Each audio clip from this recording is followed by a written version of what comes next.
In order to survive, the human organism needs to take in oxygen, water, and food. We can survive only about 3 minutes without air, 3 days without water, and 3 weeks without food.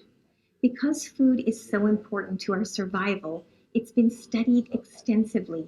And since 1827, when a British physician by the name of William Prout first proposed that humans need 3 macronutrients to survive, physicians, scientists, and increasingly the general public have been trying to figure out exactly how much of each of these nutrients will optimize our health. But to some extent, the focus on nutrients rather than food has confused many people. And we tend to get lost in this conversation about nutrients, good and bad. And it's understandable because scientists need to reduce things to a single variable to study them. And the variable in food would appear to be the nutrient. But we also have lots of studies that show that simply removing or boosting nutrients or turning them into supplements doesn't seem to work. That food is much more complicated. It's a system. A basic understanding of the nutrients can give us a helpful background for our discussions about food. So we'll review the nutrients and how the body uses them. But most of this course will focus on discussions about food and health, because ultimately people eat food, not nutrients. Dietary carbohydrates are combinations of sugar units that come in both simple and complex forms. Simple carbohydrates include the monosaccharides or single sugar units like glucose and fructose, as well as the disaccharides or two sugar units like sucrose or table sugar. Complex carbohydrates or polysaccharides include the dietary starches that our body can break down and digest, and also the indigestible polysaccharides that make up dietary fiber.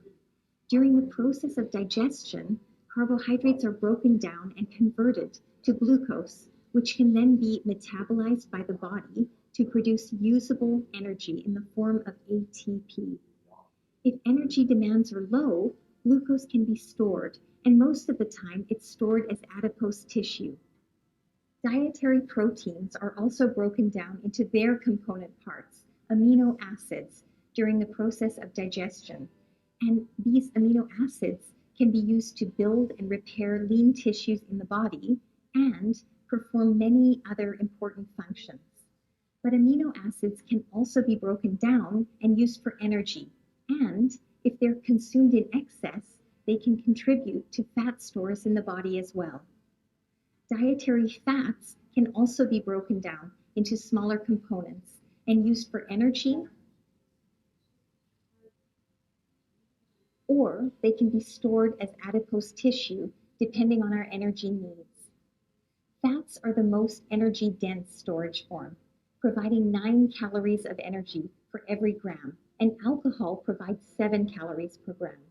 In contrast, carbohydrates and proteins provide only 4 calories per gram. This is one of the reasons we've evolved to store excess nutrients as adipose tissue, and this brings us to the underlying physiologic cause of overweight and obesity. Any calories that aren't converted into usable energy in the form of ATP are stored in the body for later use. Most of the time, they're stored as adipose tissue. So disturbing the energy balance to favor energy expenditure over energy storage needs to be one of the priorities for people who are trying to lose excess weight. This can be achieved by consuming fewer calories, burning more calories through exercise, or a combination of both. But in addition, when long-term health is the end goal, the quality of our food matters just as much as the number of calories we consume. Within each category of macronutrient, we need to choose foods that will support our health rather than working against it.